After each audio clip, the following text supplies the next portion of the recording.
Chains rattle broken, now we rise. Flag in my hand, stars burn the skies. Truth ain't dead, though the liars try. They scream loud, but the words all die. God's watching hands, praise to the throne.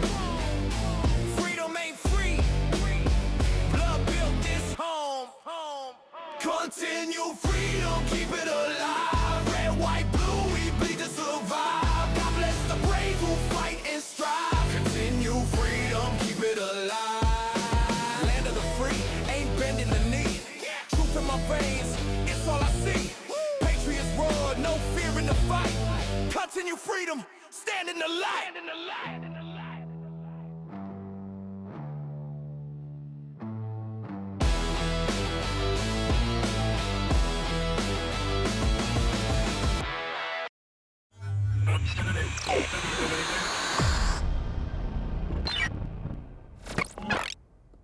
Okay, another live stream. Happy Saturday, everybody.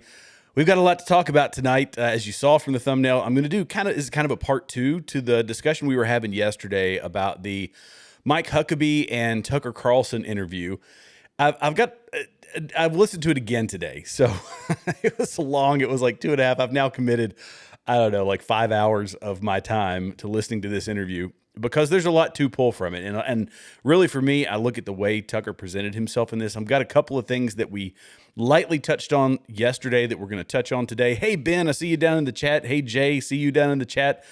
Be sure, by the way, we've got a great chat here. So if you're new to the channel and you enjoy the content, feel free to hit all the free buttons below, because it really helps the channel, helps us in the algorithm. We're growing here over on Continue Freedom because of all you guys, and I appreciate it. I'm eternally grateful. Before we, just to warm us up a little bit, before we get into this part of the interview, or to the recap of the interview, I have a couple of headlines, a couple of things I want to bring up to you guys. This one is something I've harped on for a long time, and it is AI, the threat of AI. In my world, what I do, obviously I don't do this for a living yet, but in my world, the quality of AI is getting astronomically high. It is getting ridiculously high. And it's a bit terrifying. This video, it was of Piers Morgan. He was talking about something that I'm not interested in, so I don't know why it came across my feed. But it was Billie Eilish panics after Nike, Lexus, and Corona dropped 20 million brand deals over Grammys. And it's Piers Morgan talking about this. This is 100% AI content. 100% AI, and 238,000 people saw this with 9,100 likes. This is the AI slop that we have to be afraid of, and or don't have to be afraid of it. We have to be wary of it. And this is why I was talking to a friend of mine. I said, this is why I want to do live streaming, because you can't fake this, right? I see the chat. I'm talking to people. I'm interacting with people, and I just recently went through a course because in my field of the photo video world, having to understand AI and its applications in commercial media, I said, okay, I've got to take a class on this. So I actually bought an e-course to go through it. Guys, let me tell you what they are teaching people how to do. They are teaching people to take AI, ask AI, hey, I want to do a 10-minute show on X topic. AI writes the script. AI can do a perfect voice print of people, by the way. So you can get AI gives you the script. You can use a voice print of yourself along with an AI digital likeness of yourself. And I can make myself look however I want. And I can have it make a video, a YouTube video, saying whatever AI told it to say. And this is to help people churn out content quicker. If you aren't concerned about the AI world, you're wrong. and I care about you guys. That's why I'm saying it. Let me play the video. This is, by the way, this is not the best, but I think that's actually important to highlight. It's not the best version of AI video that's out there. I might see if I can find the one of Tom Cruise and Brad Pitt fighting each other. That one was terrifying. But this is 100% AI stuff. People see it. They're starting to get used to it, and they like it, even though... Dollars. Look at this. Nike, out. Lexus, out. Corona, out. All because Billie Eilish stood on a stage at the Grammys and said something so spectacularly stupid that even her own record label must have spat out their champagne. Okay, so it sounds like Piers Morgan, looks like Piers Morgan. This is low, and I will tell you, this is low quality stuff. This is low quality. But 250,000 people saw it. I worry about AI not just because of, in this information world where, like tonight, we're going to talk about this Huckabee Carlson, interview. AI the day is going to come where AI is manipulating even more of the content that we're seeing than it already has, which is terrifying enough. But it's impacting, the psyche of young Americans, the psyche of old Americans, of anybody who starts to adopt this. You use it as an easy button and it gives you answers. And now we've got these generations of disconnected kids who are getting, they're building friendships with this. Like, it's really wild. Really wild. And this is OpenAI staff. They wanted to warn Canadian cops about this trans shooter up in Canada, the one that was here not too long ago. And they said, no, it doesn't meet the threshold. So we're not going to release that information to the Canadian police. But we have multiple. I played it. You guys probably remember if you watched the show. Not too long ago, I was showing AI that it was coaching kids on unaliving themselves. Like, it's terrifying. And now they're using, I forget which company it was. They're starting to use AI to build the next generation of AI. There's my spiel on that one. Let's be careful out there. Again, this is why I think live platforms, live streaming, whether it's YouTube, Rumble, wherever you happen to be watching, is more and more important. Because, and I'll end on this, one of the guys I was listening to, he was talking about it, and he turned himself in the video. You might have even seen this. There's a company that runs ads for this. He turned himself into let's just say, a provocatively dressed woman while still, unbroken speech. He says, this is what it's going to look like. Sounded like a woman, looked like a woman, really, really crazy stuff. And that is, as they call it, thirst trap content. And that's going to be could be influencing a lot of these young men who are, using AI on a daily basis. Now, I use it. And I'm not saying don't use it, because if you don't, I kind of feel like you do get left behind, but you just have to be careful with what it gives you. It's good for a baseline, but you've got to source your own information. You can't just rely wholeheartedly on AI.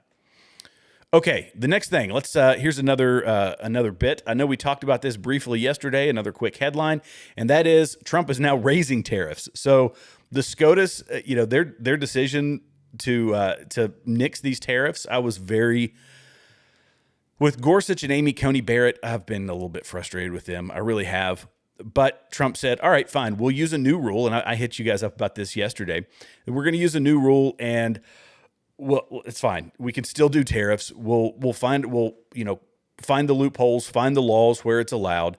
And that's what he's doing. So now he says, in light of this, I'm going to ump the tariffs. So instead of a 10% global tariff, it's going to be 15% post-SCOTUS ruling. So the people that were worried about it, I don't think we should have been. However, the payback is what is concerning me. And I still don't have a good bead on how that works, because based on the court ruling, my understanding, and you guys let me know down in the chat where I'm off on this, or if you've seen any other data about this, that there is going to be an expectation for the tariffs collected over a year to be paid back. And I don't know how in the world that works, or if that's even feasible. But I guess that's the next thing that'll get hashed out. So I think it speaks to Trump's flexibility with how he's handling all these situations, and kudos to him for it. Last headline. Let me hit a couple more real quick. Again, this is kind of our rapid fire as everybody's coming online. And by the way, if you're coming on, you haven't been here before, because we've got quite a few folks on now, hit all those free buttons below. Helps out the channel. I appreciate it. So Susan Rice came out and she said that, hey, the people that are working with Trump right now, namely the businesses, you're going to be punished when the Democrats take over. You better watch out. I'm going to play a quick clip from her. Let me pull this up over here on X, and I will show you guys. Here we go. And the reason let me play it, and then you guys can, I'll give you a little more commentary. To the elites, the corporate interests, the law firms, the universities, the media. I agree with you, Preet. It is not, it's not going to end well for them. For those that decided that it was, that they would act in their perceived very narrow self-interest, which I would underscore is very short-term self-interest, and, take a knee to Trump. I think they're now starting to realize, wait a minute, this is not popular. Trump is not popular. What he is doing whether on the economy and affordability or on immigration now, is not popular. Immigration is popular, and well, in particular with voter ID. Over 80% of Americans say, yeah, this is a big deal. We're on board with this. We're on board with it. But look, that's just a short bit of the clip. She's saying anybody who works with Donald Trump, you better watch out. We're coming for you once we come back into office. And the reason I bring this up is because it's not just the businesses. They've shown their willingness to use lawfare to leverage the massive power of the federal government against people who support Donald Trump, people who defy them. It's coming down the pipe if we don't win, I believe, if we don't win the midterms, if we don't win in 2028, it's all coming down the pipe for people on the right. This is what they do. This is their MO. So when I harp on all these folks that are dividing us over here on the right, admittedly, we are a big tent and we're going to have disagreements, but the people who are just flat out turning on Donald Trump, they've shut down the whole MAGA, or trying to shut down the whole MAGA movement, that are trying to break up the conservative movement that was taking this country by storm, the thing that Charlie Kirk had been working on, the thing that all of these true conservatives were working on. The reason I harp on it is because that is doing nothing but putting us in a position of weakness for the midterms and for the next presidential election.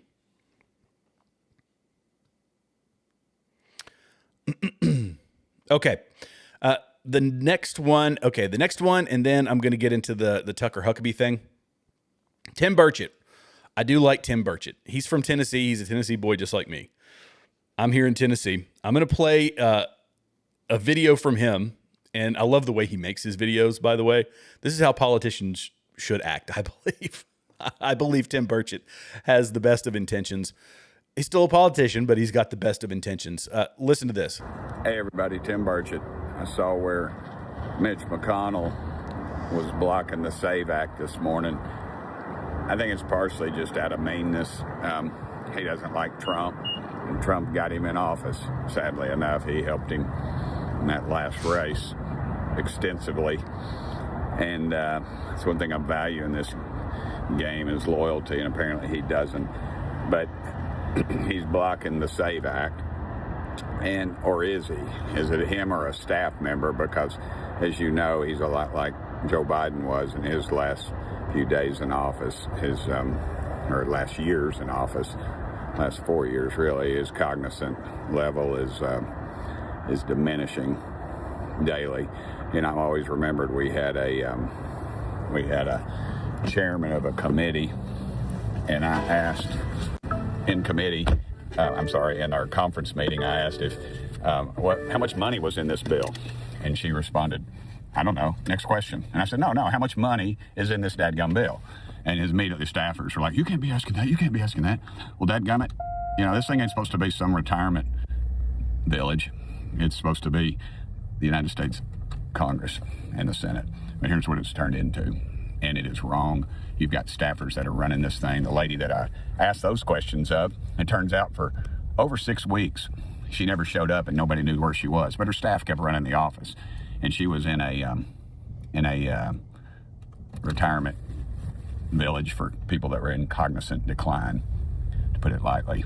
And that's what's going on in Washington. You've got these staffers, again, that are too close to the lobbyists, too close to whatever, and they're running the show. And it needs to stop. I've called it out. I've called it out to our leadership, and they do nothing about it. But this is where we're at. The SAVE Act is stopped because Mitch McConnell. And he's got a staffer that's running his show, not him. So anyway, it's a pitiful state. You need to get a hold of our leadership and let them know this cannot continue. Cannot continue. Thank y'all for sending me here. Thank y'all for sending me here. I love his sign off. I really do. So again, as far as politicians go, Tim Burchett is, I believe, one of the good ones. He's calling out a lot of people, and he was talking about Mitch McConnell, and the reason that, you know, I've made this complaint. A lot of people, I'm not new in making this complaint, but it has become a retirement home, especially in the Senate. That's where it's the worst, but it happens in the House. We've watched Nancy Pelosi, you know, in her multi-decade reign, and we've seen Maxine Waters, all these ancient people that we've got in the House as well. But in the Senate, that's the old folks' home. And this is what he's talking about. Here we go. About what? Running for re-election in 2026.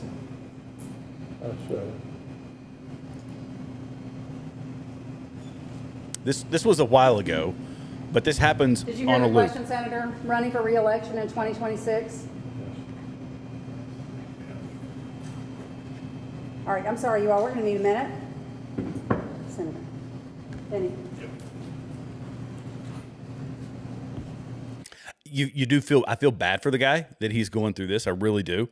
It's a very sad thing. It's also sad that people continue to keep them in office, despite the fact that this happens on a loop. Bipartisan cooperation and a string of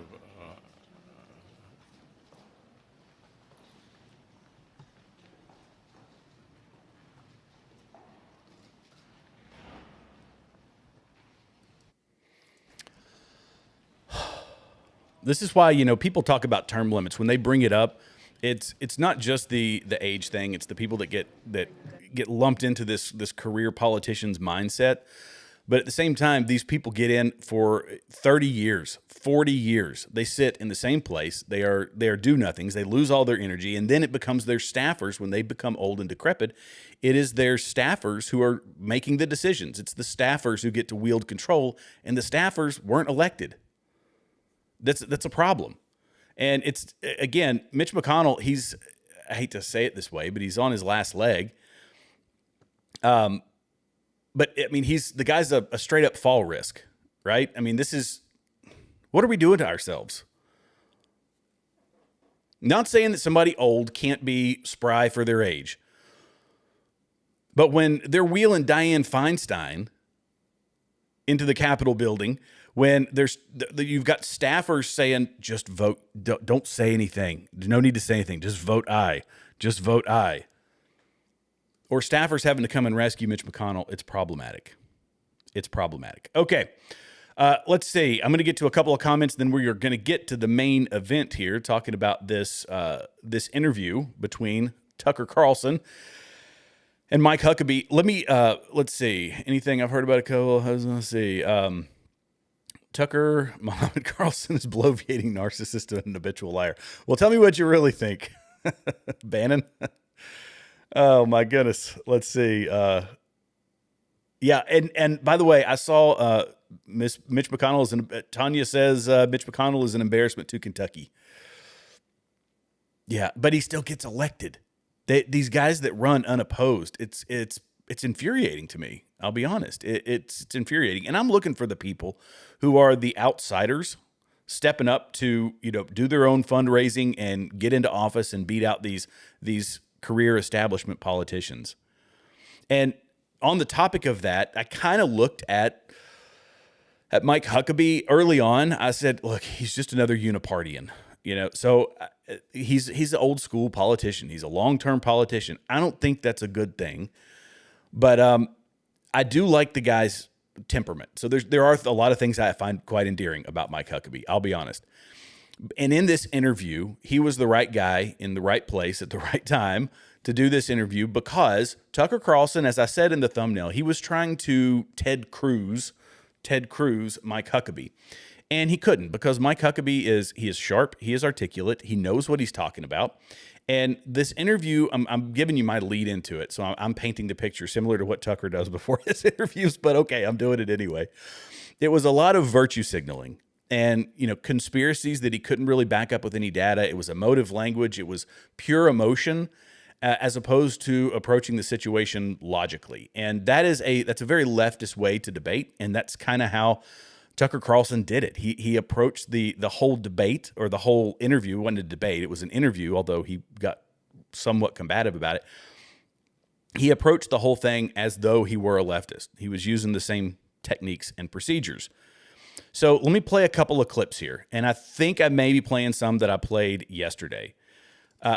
I just have to reiterate. So for the folks that were not here yesterday, you're going to hear it for the first time. If you were here yesterday, I may replay a couple of clips because they are important and I didn't go into any great detail. By the way, new folks on, hit all the free buttons below. Super helpful. All those buttons. Keep this channel moving. All right, let's get into this first clip. You said you didn't know how many civilian deaths there were, so how can you say that? If you took Gaza's numbers, Hamas's But numbers. you said you It would don't know what still the be. numbers are. We don't. You just told me that. Then But how I'm can you saying say if it's a you lower number? But if you took the numbers that they reported, which is like 50,000, 24, 25,000 of those were actual warriors. How many civilians? If you I think took the all of their numbers numbers, range from 120 No. to 78. Those are the ones I just read. I don't know if that's real. I don't know either. I'm those asking you. are, You're yeah, the and I'm US telling you, ambassador. those numbers I've not heard, have not read. The numbers that I think are more reportable are somewhere in the 60,000 range. Where do those come from? From the Gaza Health Ministry, But you which said is those were Hamas. invalid numbers. I think they are. I don't think that they're accurate, but I'm saying let's You're just saying assume they're inaccurate, but they prove that Israel's no, doing I'm a saying great job? let's assume that the most widespread numbers, the largest numbers that have been reported out of Gaza by Hamas, Yes. let's assume they're true. That's what I'm saying. I'm not saying they are true, but assume they're true. Let's just take them at their word. Then you still have a lower number of civilians killed than in any urban warfare environment in modern history. Fact. Is that a fact? Yes. What are you comparing it to? To any urban warfare. Name one. Iraq? Where in Afghanistan? Iraq? Where in Iraq? Where in Iraq? He's this is, again. Here's where the Ted Cruzing starts. He's trying to ask him. So in Iraq, Baghdad, Mosul, Fallujah, Sadr City, all of these places where there were massive civilian casualties. That's just how it happens. I mean, this is sad. It's a sad part of war. And Tucker approaches this whole thing from the perspective that there cannot, should not, will not, have never been any casualties that are high civilian casualties except in the Israel-Gaza conflict. And we have to look historically. I pulled up some numbers. I wasn't going to pull these up until a little bit later. Just as a reminder, of course, we talked about the Tokyo fire. We could talk about Tokyo firebombing. That was 100,000 in one night, 210,000 with Hiroshima and Nagasaki. Not saying this is right. I'm just saying that comparative numbers, 400 to 600,000 civilians killed in Vietnam, 500,000 killed in Iraq. It's the sensationalizing the situation there when look, let me keep going. Let me keep going and I'll hit some more Afghanistan. points. There aren't any urban areas in Afghanistan. I don't think there was any fighting in urban areas in Afghanistan. Kabul? In Kandahar, Ghazni City in 2018. So yes, there were. Were there pitched battles in Kabul over long periods of time? I don't. 20 years. In Kabul? I don't think. Throughout all of Afghanistan. But what were those rates? You're talking about what are the rates there? You just the number of people who were killed into the tens of thousands. I'm asking you to. I don't know the answer. I've never heard of any of this. You brought it up. You said the IDF has killed a lower proportion of civilians in urban warfare than in any urban conflict in modern history. I'd never heard that before. I don't know what are the controls for that. And you said, well, Would you agree that the U.S. military killed more civilians. Would you agree that the real tragedy was that Hamas continued to force this war? Hold on. You just way once beyond. again said that the IDF is more humane than the United States military. You just said that. You said in Iraq and Afghanistan, the U.S. military killed more civilians than the IDF did in Gaza. You just told me that. I never heard that before. Yes, he has. Yes, he has. Yes, you have, Tucker. And look, he's saying that this was part of a comparison. Sorry, I'm jumping in earlier than I'd expected to. But this is part of the argument where Mike Huckabee earlier had said that the IDF was doing things that the American military doesn't. They were better at warning people. And I can speak from experience, so can any of the vet bros out there, that we don't drop leaflets telling them where we're going to attack. We just don't. We do you have to go through a, what did we call it? Golly, it's been so long. It's been like 12 years. Hang on. Not a CDE, because CDE was done after the fact. Or no, yeah, we do a CDE. It's collateral damage assessment. CDA, it's collateral damages. Or no, CDE, collateral damage estimate. And that's post-battle. And then you're doing a collateral damage assessment, CDA, which is what are the potentials for collateral damage before you strike. So this is something that is taken into consideration. But we're not dropping leaflets. We're not sending text messages. We being the U.S. military, we are not sending out pager messages and blaring stuff on loudspeakers saying that we are going to bomb a particular place. We just don't do it. Israel did. So we also don't have the same scrutiny. Let's be perfectly honest about that. We had to fight difficult, like the U.S. military, and the only reason I'm bringing the U.S. military into a comparison is because this is the comparison that they were making. The U.S. military, we were under heavy scrutiny, and our rules of engagement changed all the time, like far too much. But we didn't have the expectation of telling the Taliban or Al-Qaeda or whoever it was where we were going to strike. Israel does. And Israel does that because they know the scrutiny that they will be under on the world stage and have been under on the world stage. Let me keep going. And my question is, how do you know that? What are those numbers? And I'm trying to explain to you that there were extraordinary efforts to keep You the don't number know the numbers, of do you? I think they were tens of thousands. I'll get them for you. Well, you brought it up. That's the only reason I'm pushing you. But I'm wearing a flag. I've worked for a country, and you pretended or alleged that somehow I'm not loyal to this and that I'm criticizing my own country, they did and a I'm better not. job than the U.S. military in Iraq and Afghanistan. And I said, what are the numbers? And you said, I don't know. So on what basis are you making the claim that the IDF in Gaza spared more civilians than the U.S. Army and Marine Corps did in Afghanistan and Iraq? Why are you saying that? Like, on what basis are you saying that? From the conversations that I've had with the people who fought there. And I don't have the exact numbers for you.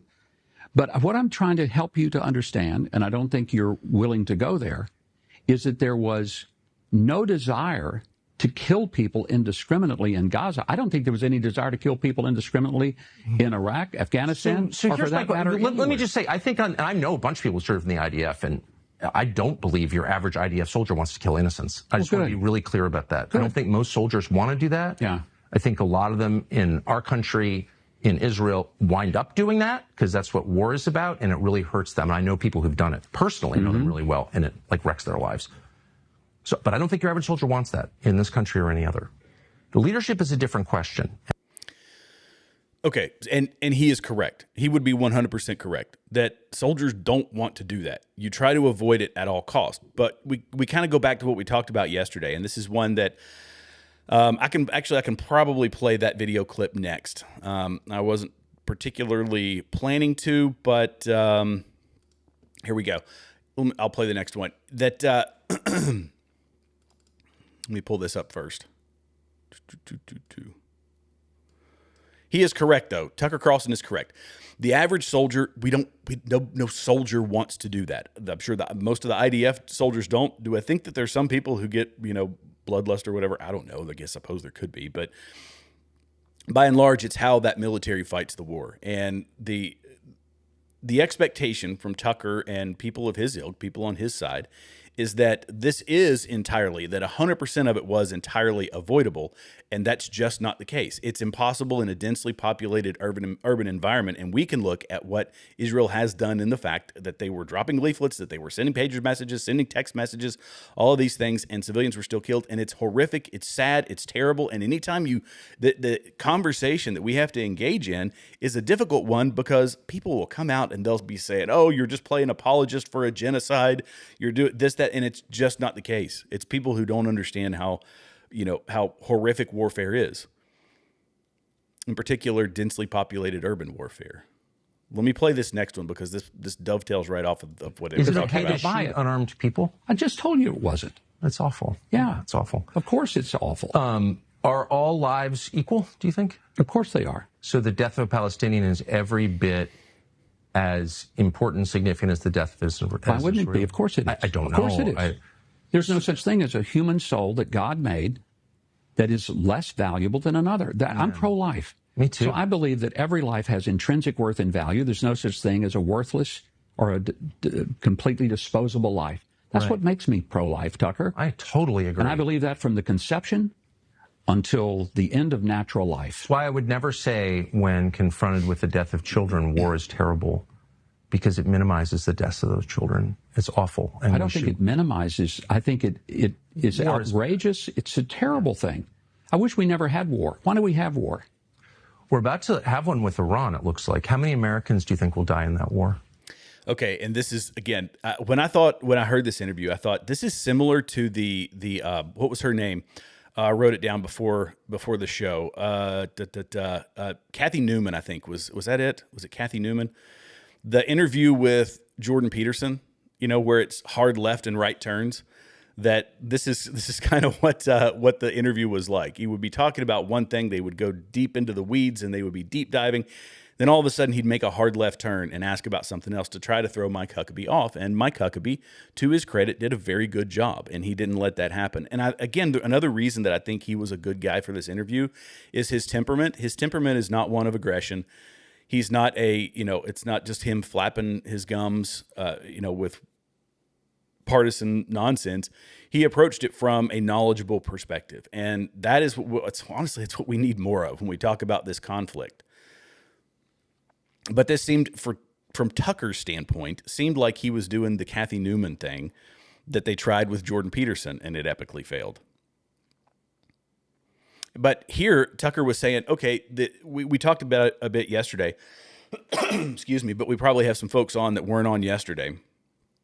And when people were, when Tucker was talking about the 14-year-olds who were engaged in combat in this scenario, in the Gaza war, that they picked up a weapon and they engaged in combat. And Tucker was trying to make this, it's a very emotional plea to say that under no circumstances should a 14-year-old, regardless of whether they picked up a weapon to kill IDF soldiers or not, that they should never be engaged. And he made, again, a very similar leftist position that, a kid, your moral responsibility is to die if a 14-year-old who has been raised from 5 years old to believe that jihad against Israelis is your birthright and your responsibility.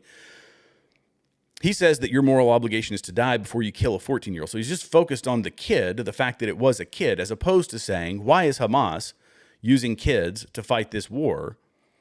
He says it's wrong that Israel, if they were being engaged by a 14-year-old, that they engaged that kid, that they unalived that kid.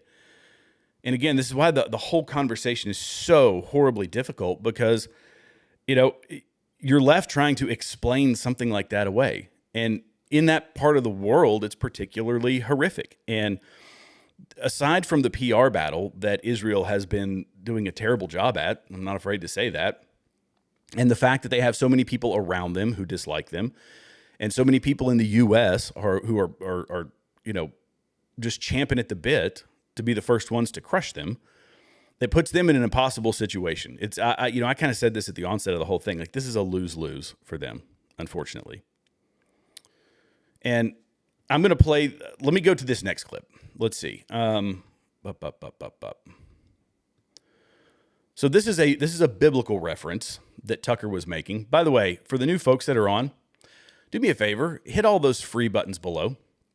Really helps out the channel, helps us in the algorithm. I know I've been saying that a lot tonight, and I apologize to all my regular watchers, to everybody, but we got quite a few folks on the stream right now. I'm going to play this one, but keep in mind, I am not a theologian. I am a Christian, but I am not a theologian. And let me just play this, and then we'll go from there. I just don't believe that. Here we go. And I want to refer you very specifically to a number of speeches the Prime Minister, your friend Benjamin Netanyahu, gave in the aftermath of October 7th, including one in November of that year, when he referred to Amalek. Now, Amalek is a biblical reference, of course you'll be very familiar with that.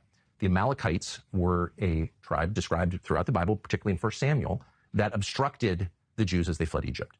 And God tells Samuel to give the instructions to Saul to kill the Amalekites. And he says, and I'm sure you remember this is in 1 Samuel 15, of course, I know you know it. He says, kill the men, kill the women, kill the children, kill the infants, kill the donkeys, kill the camels, kill everything. And Saul spares the king, and he spares the animals. And for that, he is punished by God.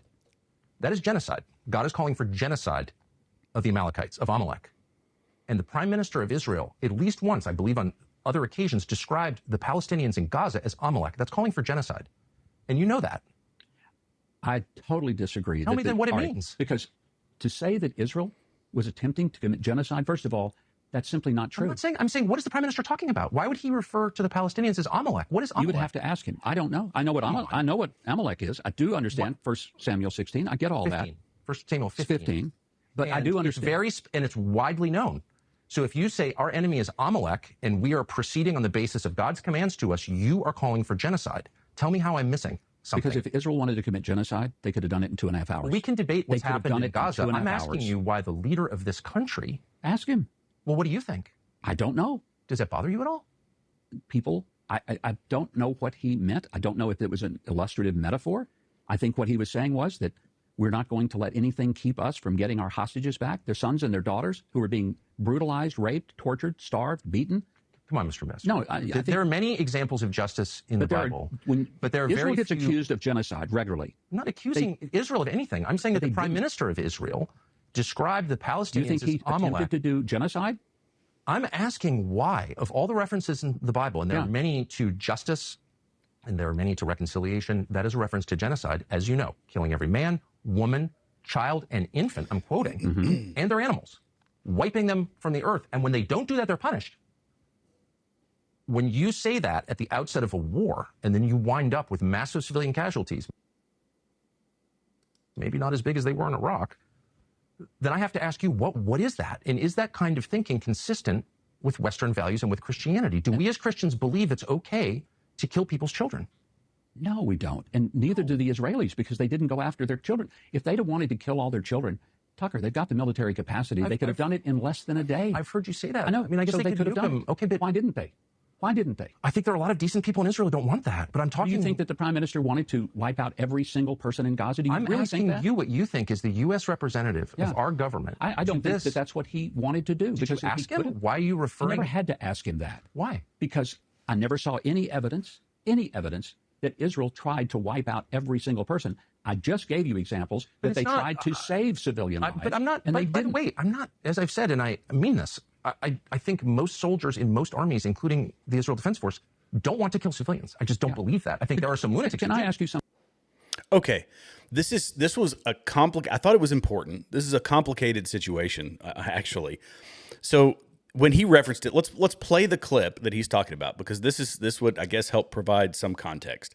Let me play the clip, what Bibi Netanyahu said, and let's see if it lines up with how Tucker described Amalek it. has done to you, says our holy. You must remember what Amalek has done to you, says our Holy Bible. And we do remember, and we are fighting our brave troops and combatants who are now in Gaza or around Gaza and in all other regions in Israel are joining this chain of Jewish heroes, a chain that has started 3,000 years ago from Joshua ben Nun until the heroes of 1948, the Six-Day War, the 73 October War, and all other wars in this country.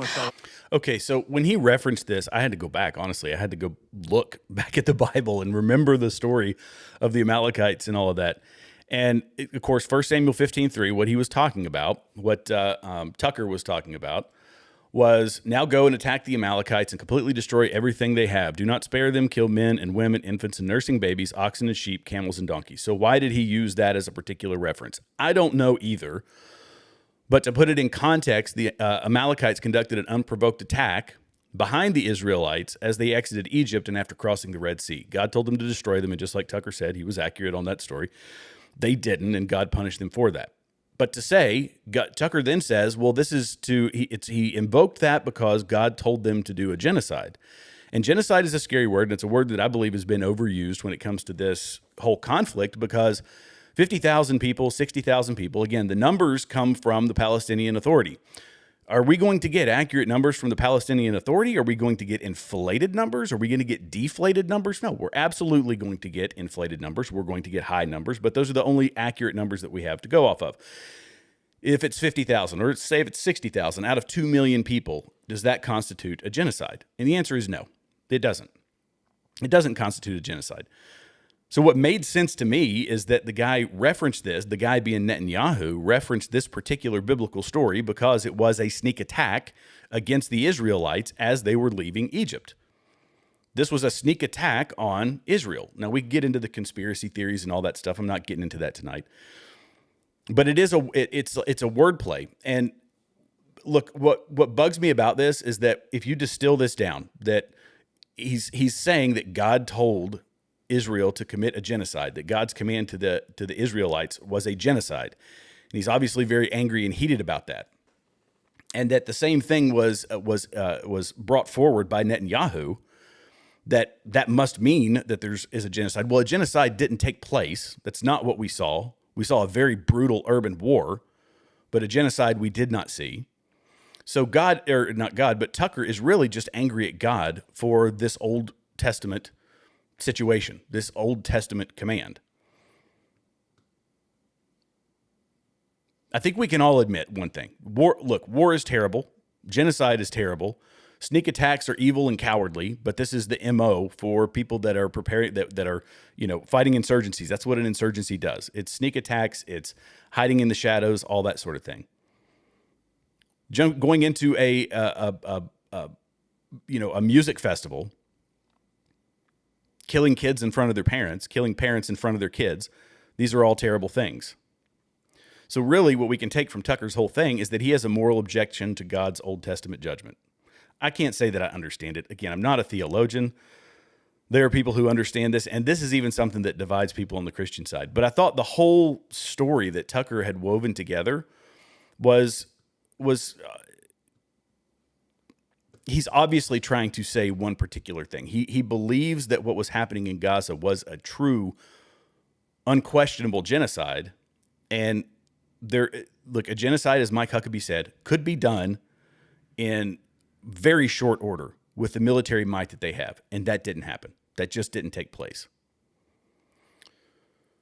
All right, another piece of this. Let me pull up another one here. This will be I had 12 clips, and I thought, oh my gosh, how in the world am I going to get through all these? And the answer is I'm not. There's no way. I could probably end up doing like a part 6 on this and still talk about this interview. But one of the things that folks on Tucker's side like to talk about is Christian access to the Holy Land, how Christians are treated in Israel. And I said it yesterday. There's a channel called So Be It, and it's So Be It is Amen in Hebrew, I believe. So Amen means so be it. And they're Messianic Jews who go out and they're talking to people about Christ on the street. It's it's really great because they are going out and approaching Jewish people and having sometimes heated discussions, sometimes just very kind, peaceful and loving discussions. It's great. I highly recommend you go check it out. But let me play this next one here, and we'll why can't they just drive into Jerusalem to go to the Church of the Holy Sepulchre? Why do they need a permit to do that if they're from there? Because of the acts of terrorism that has made it impossible to do it. But you know how many suicides? No. Let me. Christians. You asked this question. So what do we do? Just say you're a Christian? Oh yeah, I'm a Christian, but you're wearing a suicide bomb? Do Christians do suicide bombs? They could. If all they have to do is just announce I'm a Christian. There were over 1,000. Why not just get an identity card that says I'm Christian? Let me just finish this. Before Israel put the green line up, and before they took great care to put checkpoints in place, there were over 1,000 suicide bombers in 1 year. It was awful. I remember it, but I don't think any of them were Christians, and they may not have been. Okay, but my point is, we could find out if they were. So you're saying we just trust somebody if they come up and say I'm a Christian, I just want to go to the Holy Sepulchre, let me in? What I'm saying is that Christians have a right to go to the Holy Sepulchre. Israel does not own it. They've had possession of it since 1967. It doesn't belong to Bibi. It belongs to me and you and every other Christian. Bibi was probably a young person. I'm not even sure he was. No Christian should ever be barred from the Church of the Holy Sepulchre. Should Christians be barred from Joseph's tomb in Nablus? I don't know. Let's just start with the Church of the Holy Sepulchre. Okay, let's start with the Church of the Holy Sepulchre. Joseph's tomb in Nablus is in Palestinian-controlled territory, and no, Christians are not able to go there. And I don't understand on what grounds they are. Well, they can't if they're Christians at Bet Sahur. So I don't understand why they're a threat. They're not a threat. And why won't you, as the Christian minister, U.S. ambassador to the state of Israel, say to the prime minister, you can't allow this? Your country exists in part because American Christians support you, so you have to treat us well. Part of the problem, Tucker, is that in the Palestinian Authority, and that's what we're talking about, there are Christians. Look, I know some Christians who live in Bethlehem, and that is Area A. Bethlehem was 80+% Christian before Oslo. 80% Christian. Less than 20% Muslim. Today it's flipped. It's now 80+% Muslim. It's very few Christian. And some of the Christians that I personally know and know well are Zionist. Let that surprise you. They're That's great. Zionists. They're And, hardcore and Zionists. some are Let me finish really my train of thought here. anti-Zionist. Okay. So in the Palestinian Authority, they still teach children from the time they're 5 years old that the greatest thing in the world is to kill Jews. And that if they end up being a martyr, and if they kill Jews, they will get a pension for life if they die. And if they don't, they'll get a paycheck for life, and their families will. And it's called the Prisoners and Martyrs Fund. We call it Pay for Slay in the U.S. It is against our law. A lot of Christians collecting on that? I don't know. Zero. I So don't my know. question remains. And Tucker is right about this. This is why I didn't like Mike Huckabee's answer on this one, just to be completely honest. That's not who's doing it. There's security measures in place because it is a holy site. And we know he just referenced in 1 year 1,000 different suicide bombings or 1,000 different bombings in one place. This is part of the security protocol that preserves the very places that we as Christians hold dear, that Jews hold dear. This is how the sausage is made. And Tucker says, well, just get an ID card. Can an ID card be forged by the people who are getting billions of dollars from other Muslim countries? Do you think they would have it in the budget from Iran to forge a few ID cards to be able to get into those areas and cause some sort of harm? Yes. Yes, absolutely. That we're supposed to take people at their word. This is why his whole argument here was completely naive, I thought. Like, Tucker, what are you thinking, man? Of course, these people, the people will lie to get into an area to do harm. They 100% will. The people being extremists. And I'm a little bit frustrated at this point because I'm not defending Hamas. I hate suicide bombing. I hate suicide. I hate violence. I hate the killing of children, period. Why can't a Christian who was born there, whose family's been there for 2,000 years, following Jesus for 2,000 years, drive, because it's really close, to the Church of the Holy Sepulchre? He poses no threat. And why can't the United States government advocate for him to do that? We do advocate for Americans because that's our job. And it doesn't matter whether they're Palestinian or Israeli. We do that. But as far as when they... How many Americans are being held in Israeli prisons right now? And there's another hard left turn. He was trying to throw him off, and it never worked, by the way. But look, here's the way I look at it, just from Jared's perspective, they are there now. We talked about this yesterday, that people say they debate their right or the lineage of the Jews that are there, and are they actually the Jews of the Bible and whatever. Remove all of that. Just say that doesn't even matter. Just take it out of the entire equation. They are there now. And because they are there now and not Muslim extremists, we do have access there. People take tours there. Literally thousands upon thousands of people go there every year as Christians to see these places. I am okay with security protocols that protect those areas. Period. I know boatloads of people who have been to the Church of the Holy Sepulchre. I know people who have visited all of these historic sites. They do it all the time. Keeping them safe is not some slight against Christians who go there. It is a protective measure because a lot of people would seek to destroy these places. So the whole argument was, I thought, why are you even going there? Why? It's weird. The whole thing was weird. And I know I'm at 48 minutes now. We've got a ton of comments. And I always get, if you're new here and you haven't done so, help me out. Hit all the free buttons below. Super helpful with the channel. Helps us with the algorithm. And I always get to the comment section, to the chat towards the end, and I'll highlight some of them, whether you like me or hate me. I don't I don't highlight all of them. But if you want me to find it, because we've got a lot of chats, I don't rarely ask for super chats, but when the chat gets big, it helps me find you. It'll bring yours to the top of the feed. So let me get to this next one, and then we will get into the chat. All right. Here we go. Let me ask you one last question, which is how Christians are treated in Jerusalem. I've talked to so many who've been spit on. Really? So many? How many? Well, 2 yesterday. 2, okay. Yeah, both Catholic clergy, and both told me the same thing. Anglican clergy, I interviewed.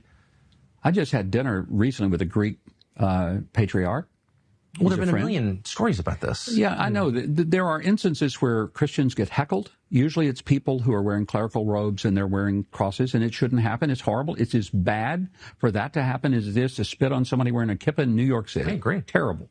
It's horrible. And actually, to be fair, there is, and I just learned this, a Jewish Israeli group that keeps track of Christians being spit on in Jerusalem because they're offended by it. And God bless them for keeping track and for being offended by it. But there are an awful lot of examples of that. And my question to you, you're against it, of course. You're a Christian clergy. Horribly against it. What is that? So is the prime minister, the president, the foreign minister. So is... I get it. I think every no one would defend decent that. thinking person. But what is it? Why are they spitting on Christians? It's very limited. It's very, very isolated. But where does it come from? But for the most part, you know what? As Christians, we have freedom of movement here. Tucker, I go to church every Sunday. I play bass guitar in my church band. I get it. I don't get hassled being a Christian. Everyone here knows I'm the first evangelical to be ambassador to Israel. Do you think they hate me here? No. Are evangelicals recognized by the state of Israel? Yeah. They are? Yeah. Okay. And welcomed and appreciated. No, but like as a religious, like, are there evangelical churches in Israel? My gosh, yes. There's 184,000 Christians in Israel. I know. And much larger than... But there are churches that are non-denominational evangelical here. Of course. There are, and it ranges from, when you say non-denominational, some of them are affiliated Baptist Assembly of God. Some of them are truly non-denominational, Pentecostal. Some are Messianic churches, right, where most of the people are ethnically Jewish, but they are Messianic. Yes. They believe in Jesus. There are a lot of those churches, and they're spread out all over Israel. So, but there's freedom. You don't... Oh, I know a lot of Christians in Israel, by the way, yes. And as I said, I really hope I can come back and talk to more. But... And come to church with me. Oh, I definitely would love that. Why, and I mean it too. Yeah. Why would people spit on... Like, where does that come from? I think it's from an evil heart. Yeah. What else would it be? I agree. I mean, I don't think anybody would ever spit on another person, even if it was, you know, I don't care what a person's religion is or what a person's nationality is.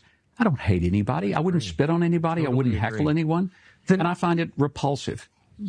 Nothing about it is defensible. I will say that this was off camera, but I interviewed this Christian leader here, and I said, "Oh, that's so awful." And he goes, "You know, I feel blessed because Jesus was spit on. And it's an opportunity for humility for me." And I thought, wow, that's a Christian. Let me tell you this. I've been coming in and out of Jerusalem and Israel for soon to be 53 years. Before I came as ambassador, I made over 100 trips here. I've never been spat on. Good. I've never had someone yell at me. I've never had an experience where I felt uncomfortable or that I was unwelcome. If you spit on someone wearing a yarmulke in New York City, you go right to jail. They would not put up with that for 1 second. And they do put up with it here because it still happens. I'm not sure they do go to jail in New York City. They should. All right. So this is part of what a lot of folks have brought this up. People have brought to, I mean, even Brandon Tatum. Brandon Tatum talked about when he went there. He's been there. I've never been there before, but he said he went there and there was some kid who did and the parent grabbed him and whatever.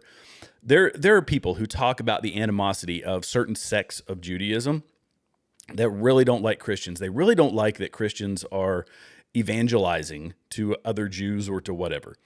But the reason I play this whole thing, Mike Huckabee says I've been coming here for 50 years and I've never experienced that. Some people do have those incidents where they experience it. But I only highlight it because this is something that is used to say that the people there in general loathe Americans and they loathe Christians. And it's the Christians, especially Christian Zionists, who are the biggest supporters of Israel. And I only highlight it because that it's not the norm. They want to say that anybody who goes there is just going to get spat on, crushed, hated, that it's just going to be, it's a dreadful experience for Christians to go there. And again, I know people who do this every year, that people that lead tours there, that go there, and they say, this is not the case. This is not the norm. Are there sects of people who hate that Christians evangelize in Israel? Yeah. But does that mean it's the norm for the entire country? And the answer is no. But Tucker brings it up because he has to include that. He had to make sure that he injected that into the conversation because he's hit all the talking points. It's that, Christians don't have access to all the holy sites. They do. Christians are hated over there because they're spat on. It's not the norm. Does it happen? Yeah, sure, it happens. He talked about that, it was the slaughter of 14-year-olds, that's all that was going on. It was kind of alluding to that trying to get Mike Huckabee to say that he's okay with kids being died. Mike Huckabee says, or kids to be killed. And he says, no, these kids are picking up weapons and they're fighting in combat. They become a combatant. Like it was just one thing after another. And I'm glad that Mike Huckabee sat down with him to do this because the cooler head was able to prevail in this situation. And it's much needed in the conversation. You're not going to get, people sit online and they just yell and whoop and holler and spit nails at each other all day long. That doesn't help us resolve the dilemma that we currently have, this divide that we currently have over this one little country, the size, as Jay Witt says over on the Jay Witt podcast, this one little country the size of New Jersey in the Middle East. Okay, so I could probably go a bit longer if you guys wanted to see some more, and I could probably rehash some. We've got quite a few folks on right now. Very grateful for all of our new visitors, all the new folks that have come aboard this channel. I'm so grateful for the growth of this channel. If you guys don't know, a quick backstory before I get into the chat and answer some of your all's comments. This channel was in YouTube jail for like a year and a half, and I just kept making videos. I just kept going after it. And all of a sudden in June of last year, who knows, they changed the algorithm, something happened, and my viewership started going up. So I'm grateful for it. I'm grateful for all the people here. We are building a community, and I love doing this. All right, let's look at some of the comments here. Whoo-wee.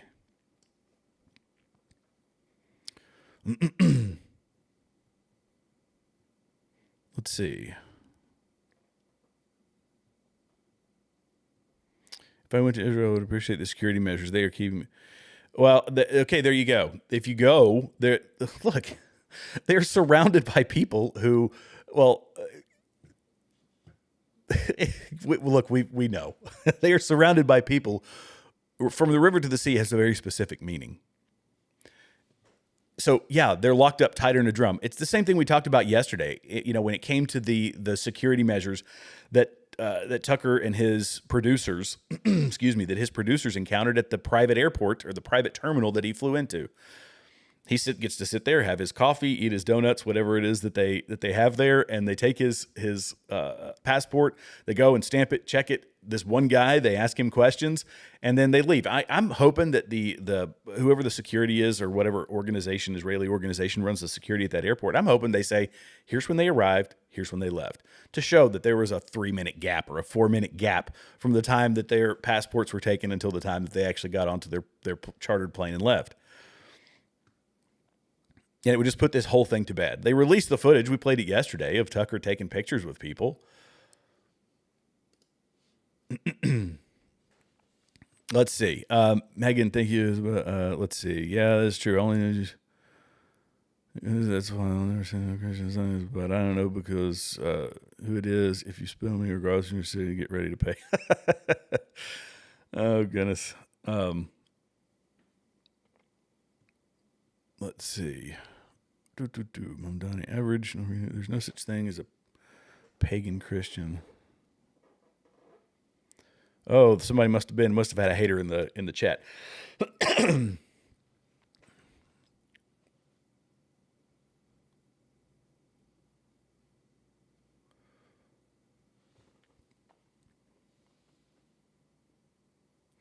He is obsessed with him. I will say that. So are a lot of people over here on the right. I call it Israel derangement syndrome. That's what they have. And look, we have to be honest about all of this. It's a country like any other country. Are they going to do everything right? No, they're not. Just like the U.S. doesn't do everything right. Just like when we call out politicians when they do actually bad things, but when we start fabricating stuff, this is because here's my beef with it. If Israel is doing something that's wrong, we have an obligation to call them out. If France does something wrong, we have an obligation to call them out. If Great Britain does something wrong, we have an obligation to call them out. But when we start fabricating things and flooding the public, flooding the internet, the court of public opinion with a bunch of nonsense, now we're not just trying to dispel nonsense, but we can't even get to the actual problem and address it. So that's why we're trying to, like over here, we try to be honest, honest mediators for all of this stuff. We try to discuss these things honestly.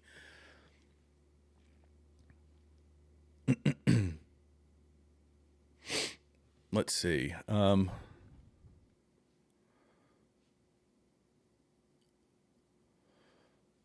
Truck is Yep, there you go. The Mossad. That's funny. That's a little bit of a scary handle. Oh gosh. Let's see. Huckabee is Frank. Yeah, this is true. There was, if you listen to the whole, I ask anybody, go through and watch the whole interview. It is most definitely worth your time. They hit on so many things. And like I say, I pulled up 11 different clips. All of them were anywhere from 2 to 4 minutes, 5 minutes long. The whole interview was like 3 hours. I highly encourage you to watch the whole thing. But here's another reason that I play these longer clips.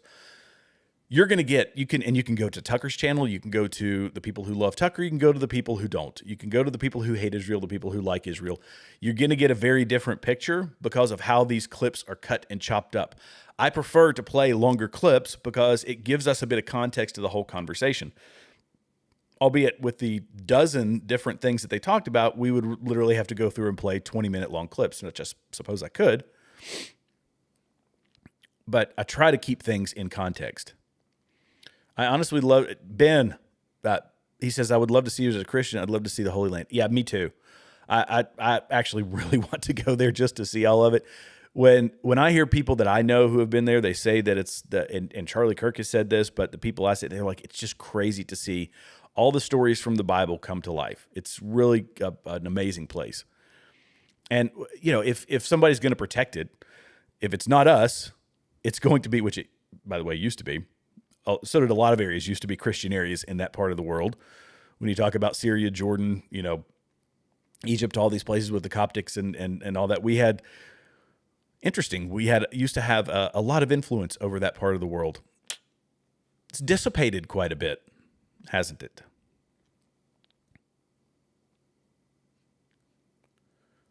Let's see.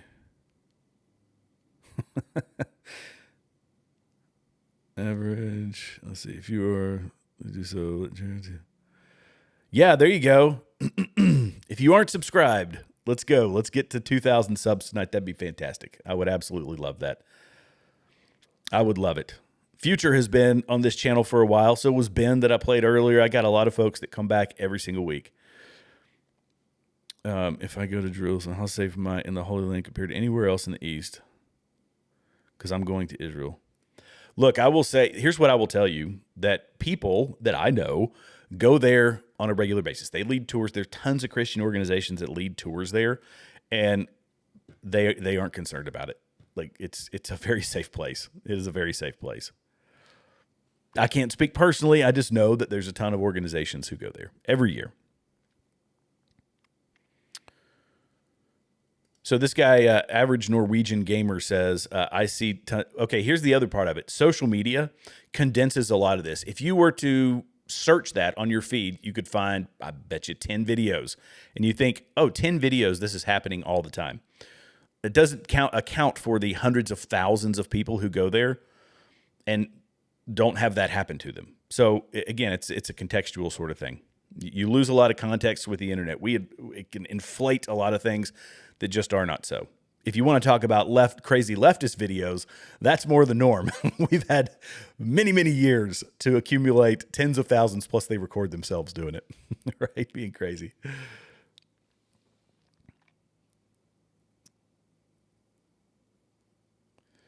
Let's see. It looks like Tucker only want to talk to Christians in Israel. Yeah, so this is a critique that he underwent. I mean, a lot of people were talking about it. Look, the guy didn't actually go in. He stayed in the airport. You can watch the prelude to his video, and he kind of explains why that was the case. But he was invited, Mike Huckabee said, come back, and I hope he does. I really hope he does. I hope he goes with either Mike Huckabee or someone else, and they show him around, show him all the places, show him, what it's actually like there. Yeah. Carlson's afraid to... Yeah, I think that was... People were calling him Tucker Smollett and a lot of other, not so nice names. But they were... And I give my take on the whole airport situation just a little while ago. I will reiterate that he did not seem to be under any duress, and it seemed like he was inflating the situation. I don't know. Again, time will tell if the video is released, and I hope that it is. So, an actor, he's in a hypocrite of biblical proportion. I call him, there's some of these folks that are they are shapeshifters, and Tucker he's a strange one. Mike Huckabee talked in the interview about, Tucker was bringing up all these issues, and Mike Huckabee said, why aren't you, you're best friends with the vice president. You go to eat lunch at the White House. Have you brought this up to the White House? And he says, well, no, I've made public statements about it. He's like, well, you've got the ear of the second most powerful person in the world. Why aren't you talking to this guy about it? And say, I spoke to the vice president about this. I brought up my concerns, and here's what he told me. I talked to President Trump about this. He doesn't. Instead, he goes out and makes a spectacle online and weaves a narrative by having these, discredited historians and other people come on to help shape a narrative. And it's weird because 1 minute he's talking about how much he likes Trump and how much he's, supports what Trump is doing and this, that, and the third. And on the other hand, he's undermining him at every possible turn. It's really strange. And so I don't see him as an honest actor that much anymore. And I was such a big supporter of the guy. I really was. But it's this emotional language. It's no different than what the left does. They make emotional pleas rather than factual claims. You can't debate that. You can't argue with that. You just can't do it. They work you into a corner where it's emotive language. And you just say, okay, whatever. Just, Huckabee isn't stupid. No, he's not. He is not. I'll reiterate, I know I've said it before, but I love his temperament. His temperament for this whole debate was great. And I saw Tucker's video. He's releasing, of course, the short segments, the cutouts of his interview, and it's a pretty vile comment section. It really is vile. The people who are on his side of this, or just on there's people who make legitimate criticisms of Israel. Fine, it's a country like any other country. You're more than welcome to criticize them. But then there's the other people who hop into the straight up anti-Semitism, and I think where a lot of this PR battle is lost is some people who jump to any criticism is anti-Semitism, and that's just not the case because they aren't doing everything right. But when you say that everything they are doing is wrong, then you have to sift through conspiracy theory, just people making false claims because they don't like Jews or because they don't like Israel or whatever, and you have to find the actual mistakes, and it becomes harder and harder to call that stuff out. But the lazy thing that a lot of commentators do and a lot of people on the internet is, well, they're just all bad. And that's not the case. I'm sorry. That doesn't match reality.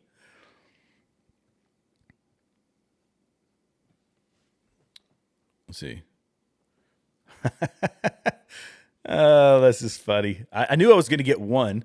Wait, let's see. Hang on. Is ID card marking? Let's see.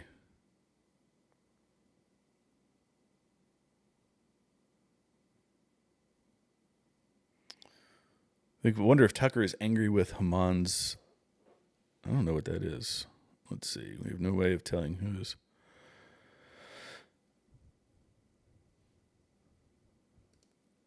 This is his nickname. He actually said his nickname. He said, people are calling me Carlson, so he knows that they're doing it, that they're calling him that. Look, I'm sorry. I can't find I want to find common ground. And I feel like the closest was Mike Huckabee and him having this conversation. Tucker dug his feet in. He was 10 toes down on this issue. But I come back to the whole pitching Islam as a reasonable alternative to or as even an ideology that's commensurate or that's compatible with the West. And it's not. Like in no way, shape, form, or fashion is it compatible with Western civilization. Sorry, not sorry. So he buys a place in Qatar. He loves Qatar. The guy that invested in his company, is he Qatari? The guy who invested in his company, the $15 million.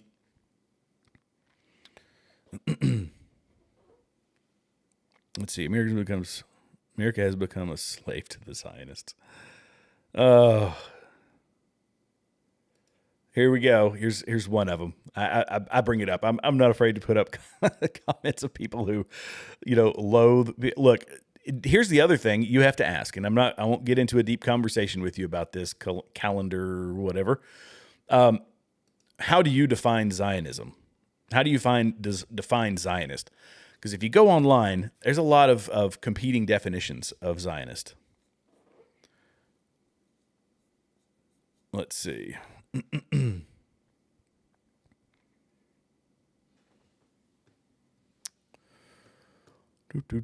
it really well, that we love Americans, Christian, otherwise, please come visit. We also have great food, clubs, beach, etc. Here we go. We got somebody from Israel in here. I put that up. Again, that's a very scary handle. Everybody's terrified of Mossad. And look, I say this about we talked about it yesterday. Does Mossad have its issues? 100%. So does the CIA. So does the NSA. So does MI6. So do all the intel agencies. They've got a massive amount of power. So here we go. Let's see. All right. I hope I didn't. I mean, there's a ton of comments in here. Golly. Hard to find them.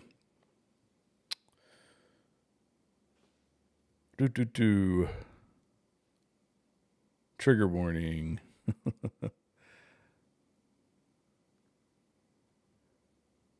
Bottom line, Tuckums and those demons like Candace who went through tropes. This Islam is literally selling Christian Jews. Not.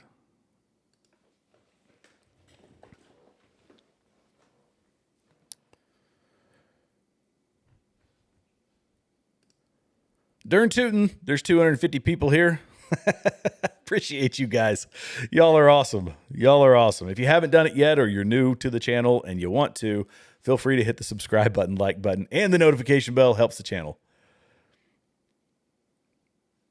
Yeah, okay, here we go. He thinks this is the ID card thing infuriated me. I'll be honest. Well, why'd you get somebody an ID card? It's the same thing he said about DNA testing. Why aren't we DNA testing everybody in Israel? To what end, Tucker? To what end? He actually said that in the interview. Why aren't we DNA testing everybody there? Well, where does that end? Do we say that, people that lay claim to Jordan need to be DNA tested? If you lay claim to, I don't know, Syria, you need to be DNA tested. The UK, DNA test them. The French, DNA test them. Like, it's such a ludicrous claim for somebody who is not, I mean, you're not going to send you, he's probably opposed to people. I'm making an assumption here, but he's probably opposed to people sending their DNA into the internet for 23andMe. The 23andMe, I think that's what it is. And yet he wants a powerful federal government to have the DNA of everybody. It's like, come on, man. It's a ludicrous claim. Okay, boy, I've gone way past the hour. Guys, I truly appreciate it. Well, his dad was in the CIA. You are 100%. 100%. All right, guys, thank you all so much. I truly appreciate it. I want to welcome all the new folks to the channel. We are growing, and, it's all because of you guys. This has been a fantastic one. I appreciate all you guys. Have a blessed night on your way out the door. Feel free to hit all the free buttons below. Helps the channel, helps us with the algorithm. Tomorrow, I know I said I was going to do this. Tomorrow there will be a Sunday special. I will make a post about it. And we are going to listen to John Stonestreet, which is he is a man who works for the Carlson Center. And the Carlson Center, it's going to be Christian messaging, talking about how Christians can be involved in the culture, how it's, our responsibility in some levels, but how to effectively do it. The guy's fantastic. It's super entertaining. You guys are really going to enjoy it. So be sure to tune in tomorrow. I haven't locked in the exact time. I thought about 6, but I might do it a little bit early. You guys let me know down in the chat, in the comments, what time you think would work best for you all, because I want to get maximum viewership. However, 6 o'clock is kind of what I've settled on as my usual time for live. So God bless you guys. Have a great night. Feel free to check us out tomorrow, and I will see you in the next episode.